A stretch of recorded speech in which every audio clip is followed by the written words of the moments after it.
Hello, my name is Ollie, and these are all the books that I am in the process of reading. So a few months ago, I came across this Substack article by Robin Waldun, and many of you will probably recognize the name. The title went something along the lines of "Why I Refuse to Track How Many Books I'm Reading." And as somebody who has diligently kept a book tracker for the past 6 years, I was really interested to see what he had to say. One of the things that he focused on was the need that we feel in modern society to quantify everything. Because the world is a very chaotic and messy place, and so we want to be able to have some level of comfort and some level of control over it by quantifying anything that we can possibly quantify. We take pictures of everything so we don't feel like we lose the moment. We track how many books we read so that we feel like we've done something, that we've accomplished something. But the problem, as he has said in many of his other videos, which I highly recommend, is that knowledge cannot be quantified. Knowledge is something that inherently comes out of a place of chaos and confusion, and it's our ability to sit with that chaos and confusion that causes the phenomenon that we know as learning. If that is what knowledge is, the argument goes, then a book tracker is actually the very opposite of what we are trying to accomplish.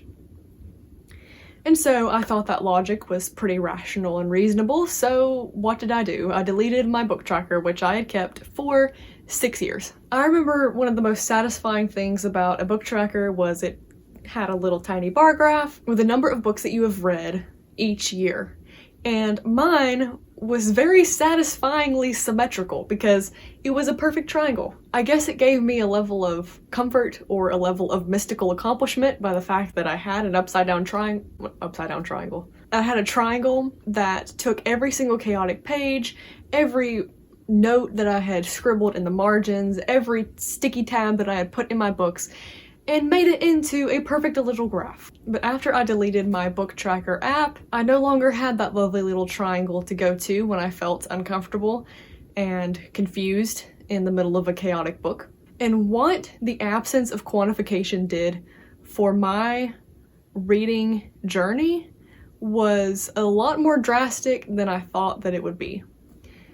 And as you can tell by this absolute pile of chaos over here, it did change my reading habits quite a bit.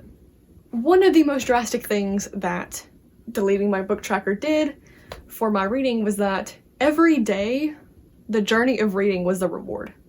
Instead of being so close to the end of the book and not really wanting to finish it because it was kind of boring me and I wanted to break from it, and instead, I pushed myself to finish it really quickly so that I could go onto my book tracker app and say, hey, I actually accomplished something with my life. That was gone. So now, the actual act of reading and scribbling in the margins and contemplating what the author was saying, that was my reward. And that was where I began to find more satisfaction. So, the little confetti moments of my reading experience went from finishing a book to actually reading, which is quite a miraculous concept. I don't know why I didn't think of it sooner. But one example of this, and of course is at the bottom of the pile, I can do this.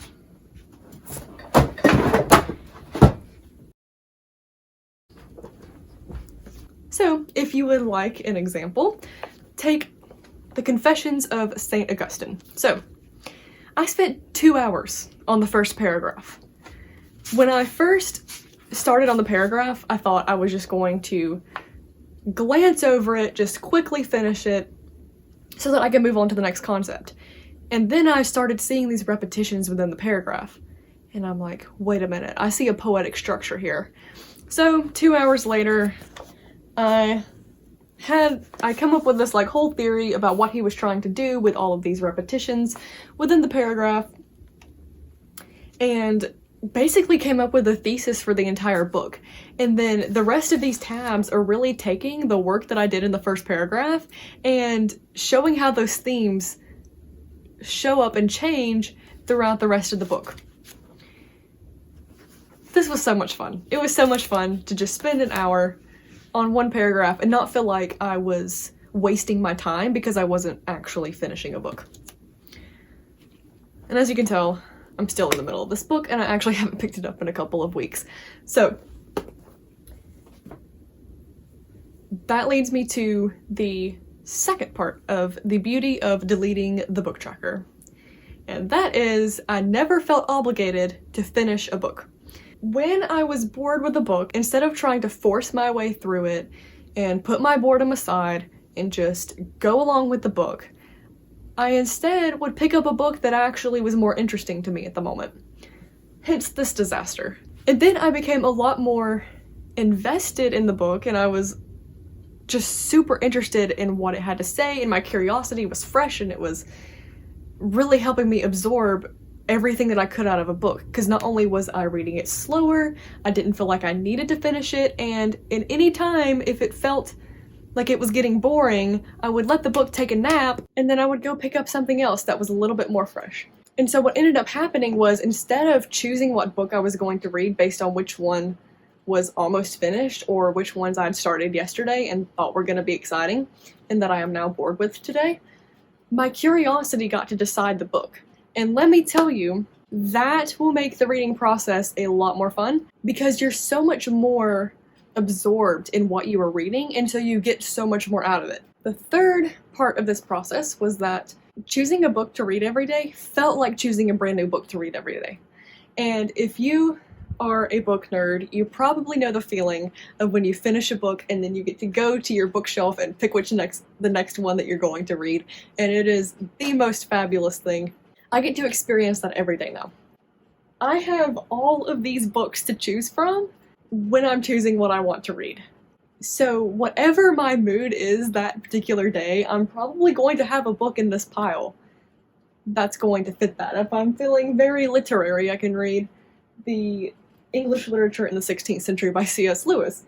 Or if I would rather feel like I am walking through an art gallery, The American by Henry James would be the one that I read.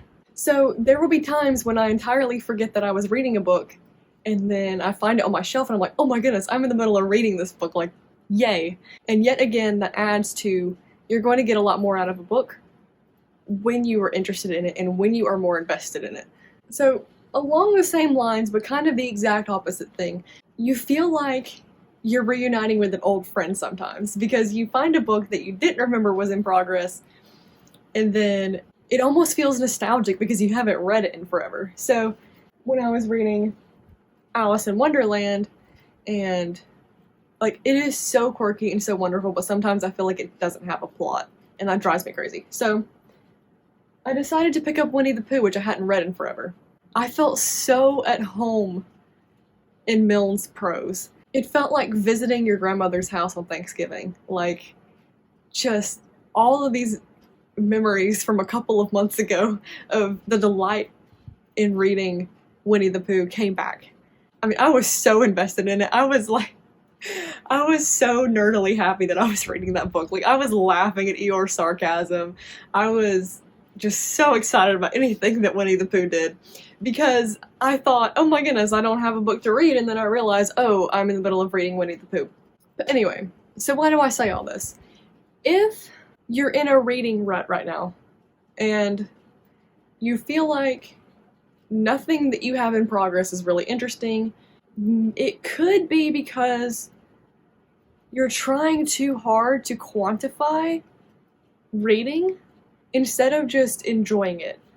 And so maybe you don't want to go as drastic as I did and delete the book tracker app, but maybe you uninstall it for a little while.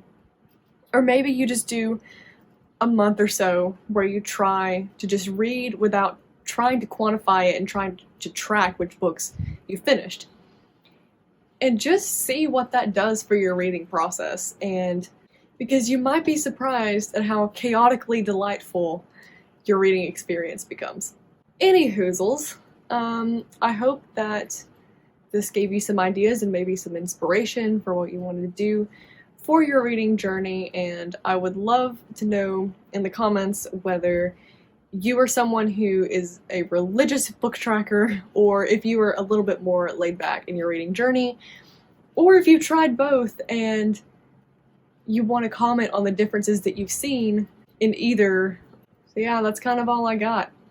I don't really know an eloquent way of finishing this video, so adios.